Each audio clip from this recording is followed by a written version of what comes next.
కొన్ని విపత్తులు చెప్పిరావు, ముందస్తుగా అంచనా వేయలేం. అంతా ఆల్ ఆఫ్ సడన్ గా జరిగిపోతుంటుంది. కొన్ని విపత్తులు వచ్చాక పటిష్టమైన చర్యలు తీసుకోవడం ద్వారా, పవర్ఫుల్ మేనేజ్మెంట్ ద్వారా నష్ట తీవ్రతను తగ్గించవచ్చు. ఇప్పుడు విజయవాడలో అదే జరుగుతోంది. అయినా గ్రౌండ్ లెవెల్లో అధికారులు అంత స్పీడ్గా కదలలేకపోవడం వల్ల సరైన సమయానికి వరద బాధితులకు ఆహారం, నీళ్లు అందలేని పరిస్థితి.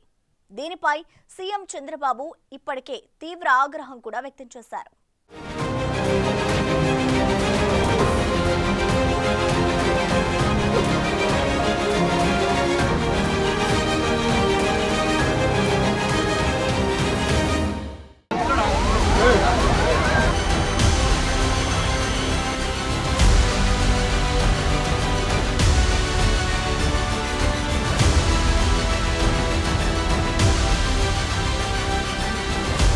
విజయవాడలో వరద బాధితుల పరిస్థితి ఇలా ఉంటుందని ఎవరూ ఊహించలేదు.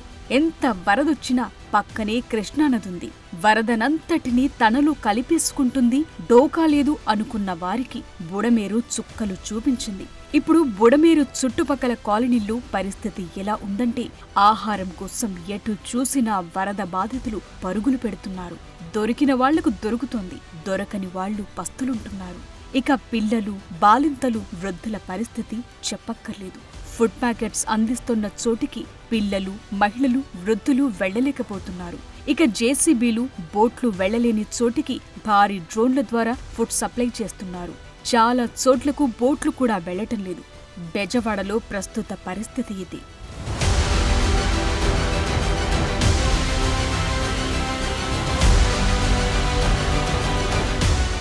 ఎటువంటి సౌకర్యం కేఎల్రావు రోడ్డు ఉంది, అక్కడ వచ్చే నాదులు లేడు, మంచినీళ్ళు లేవు. ఇళ్ల లోపల 4 అడుగులు రోడ్డు మీద ఉన్నారు, 3 అడుగులు నీళ్ళు వచ్చేసినాయి. దయచేసి సపోర్ట్ ఏం లేదు, అక్కడ మంచి ఇచ్చేవాడు లేడు. ఒక బాడీ చచ్చిపోయింది బ్రహ్మం గారి గుడిలో, తీసుకెళ్ళడానికి కోసం రావట్లా 3 రోజుల నుంచి బతుకున్నాడుతున్నాను. దయచేసి అందరికీ సహకరించాల్సిన కోరుతున్నా. ప్రెసెంట్ వచ్చేసి 100 బోట్లు పెట్టారన్నారు. ఒక్క బోటు కూడా సందుల్లోకి కానీ రావట్లేదు, మెయిన్ రోడ్లో వస్తున్నాయి. వచ్చిన ఫుడ్ అంతా కూడా అక్కడ మొత్తం చాలా వరకు వేస్ట్గా పడేస్తున్నారు. జనాలకైతే చేరట్లేదు సార్, జనాలకు చేరట్లేదు. జనాలందరూ కూడా బయటకు రావాల్సి వచ్చిన పరిస్థితి అయింది. ప్రస్తుతం వరద పోయి బురదే మిగిలింది. సామాన్లేవి పని చేయకుండా పోయాయి. ఎవ్వరిని కదిలించినా దీనగాథలే వినిపిస్తున్నాయి. తమవారు కనిపించక కొందరు, తిండి తిప్పలు లేక అల్లాడుతోన్న పిల్లలు ఇంకోవైపు. అంతటా కన్నీళ్లే. పీకల్లోతు నీటిలో నుంచి సాహసం చేసి ప్రాణాలతో బయటపడ్డ వారిది ఒకెత్తైతే, అక్కడే పై అంతస్తుల్లో ఉన్నవారి పరిస్థితి మరోలా ఉంది. ఇంకోవైపు వరద నీళ్లలు, పాములు, విషకీటకాలు చుట్టుముడుతున్న వారిది మరో సమస్యగా మారింది. చివరికి ప్రాణం కాపాడుకునేందుకు చాలా మందికి గుక్కెడు మంచినీళ్లు దొరకటం లేదు. నిజానికి ఆహారం, పాలు, నీళ్లు రోడ్డుపైన ఉన్న కొన్ని ఇళ్ల వారికి మాత్రమే అందుతున్నాయి. లోపల వేలాది కుటుంబాలు ఇంకా సాయం కోసం చూస్తున్నాయి. వరద గుప్పెట్లో లక్షల్లో జనముంటే 10ల సంఖ్యలోనే డ్రోన్ల ద్వారా ఆహారం అందుతుంది. అయితే అందరినీ కాపాడే విషయంలో అధికారులు నిర్లక్ష్యం చూపుతున్నారని సీఎం చంద్రబాబు ఫైర్ అయ్యారు కూడా. అదే నేననేది మానవతా దృక్పథంతో ఆలోచించమంటున్నాను. మన కుటుంబ సభ్యుడు ఒకడు చనిపోతే ఏ విధంగా ఫీల్ అవుతామో ఆ విధంగా అధికార యంత్రాంగం ఫీల్ కావాల్సిన అవసరం ఉంది. అధికార యంత్రాంగమే కాదు, సమాజం కూడా. సమాజంలో హితం అనేది మరి మనం చనిపోతే ఎవడు తీస్తాడు రేపు? ఆ ఆలోచన ప్రతి ఒక్కరికి రావాల్సిన అవసరం ఉంది. అందుకే చెప్తున్నా, చాలా గట్టిగా చెప్తున్నా. 1-2 కాదు, నేను చాలా చూశాను ఇవన్నీ. అవి చూసిన తర్వాత నాకు చాలా బాధ కలిగింది. ఆ బాధే ఇక్కడ రిఫ్లెక్ట్ చేస్తున్నా. చాలా స్టబర్న్గా ఉంటాను, దృఢ సంకల్పంతో మనస్సును కూడా స్థిమితం చేసుకొని చెప్తున్నాను. Now everybody has to act, no excuses. I'm very clear on that. Rajiv Nagar, Kandrika, Gudadala, Luna centre, Payakapuram, Thotavari వీధి తదితర కాలనీల్లో ఇప్పటికీ సహాయ చర్యలు అందటం లేదు. అటు పశువుల షెడ్లు కూలిపోవటంతో 2 రోజులుగా మూగజీవాలు నీరు, తిండి లేక రోడ్లపైనే ఉన్నాయి. బుడమేరు పొంగటంతో 5 నియోజకవర్గాలు, Vijayawada central, east, west, Mylavaram, Gannavaram పరిధిలో కాలనీలు నీట మునగటంతో సుమారు 4.5 లక్షల మందికి పైగా ముంపు బారిన పడ్డారు. ఇప్పటికీ పూర్తిగా నీటిలో చిక్కుకుని 2.5 లక్షల మందికి పైగా బాధితులు అల్లాడుతున్నారని చెప్తున్నారు. వివిధ కాలనీలకు సంబంధాలు తెగిపోయి బయటకు రాలేని పరిస్థితి నెలకొంది.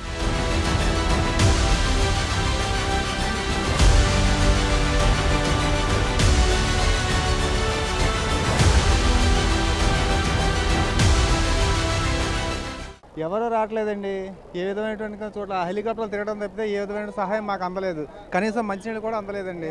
మేము 1.5 కిలోమీటర్ నుంచి వస్తున్నామండి. మొత్తం లోపలంతా కూడా అలాగే ఉంది. కనీసం వాటర్ అయినా సప్లై చేస్తుంటే బాగుండేదండి. మాకు ఎవరు కనీసం చూసింది లేదు, వాలంటీర్స్ రాలేదు. ఫుడ్ లేదు, వాటర్ లేదు, ఏమీ లేవు సార్. మాకు 7 అడుగులు వాటర్ ఉందండి. ఇక్కడ స్త్రీలు ఉన్నారండి, ప్రెగ్నెంట్ లేడీస్ ఉన్నారు, ఎవ్వరు పట్టించుకోవట్లేదండి. ఒక్క బోటు కూడా రాలేదండి. ఎన్డీఆర్ఎఫ్ వాళ్ళు 10 మంది ఎక్కి పడవల్లో తిరుగుతారు తప్ప 2-3 తెస్తున్నారు. తినడానికి తిండి లేదు, తాగడానికి నీళ్లు లేవు, ఏమీ లేవు. పిల్లలండి 3 రోజుల నుంచి ఎండ వాన లేకుండా మేడ పైన ఉంటే బోటువే రాలేదు ఇప్పుడు దాకా. ఎన్నిసార్లు వాళ్ళని రిక్వెస్ట్ చేశాము. హెలికాప్టర్లలో ఎయిర్ లిఫ్ట్ చేయలేకపోతున్నారు. బోట్లు తగినంతగా ఉండటం లేదు. పైగా ప్రైవేట్ బోట్లలో కుటుంబానికి ఇంత అని ఛార్జ్ చేయడం కూడా సమస్యగా మారిందంటున్నారు. ఒక్కొక్కరిది ఒక్కో బాధ. వరద దెబ్బకు లక్షల మందికి మిగిలింది కట్టుబట్టలే.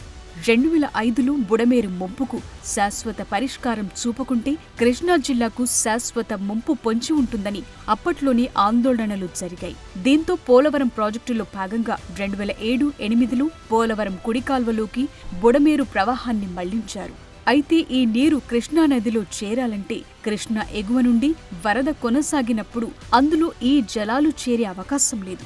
బుడమేరు వరద ప్రవాహానికి అనుగుణంగా కాల్వలు ఏర్పాటు చేయలేకపోవటం కూడా సమస్య పెంచిందంటున్నారు స్థానికులు.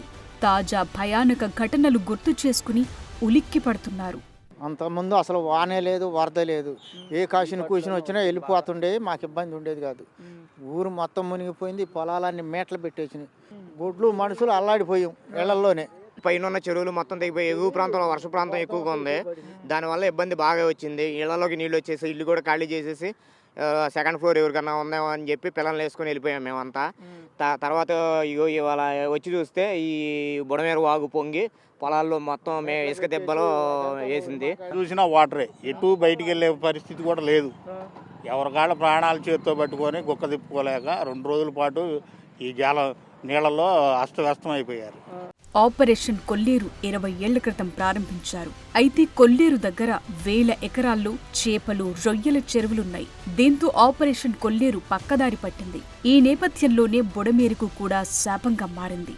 2005లో చేపట్టిన బుడమేరు డైవర్షన్ పనులు ఆ తరువాత అటకెక్కాయి. బుడమేరు విజయవాడ నగరంలోకి రాకుండా నిర్మించిన కరకట్టను ధ్వంసం చేస్తూ నిర్మాణాలు కొనసాగాయంటున్నారు. ఈ 20 ఏళ్లలో జరిగిన నిర్మాణాల వల్ల బుడమేరు కరకట్ట ఆనవాళ్లు లేకుండా పోయాయంటున్నారు.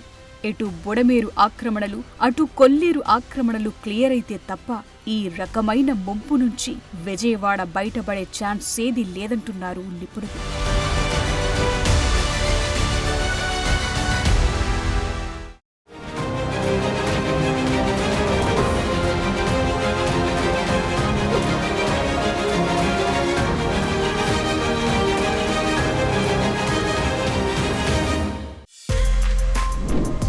For more videos like this, subscribe Big TV channel.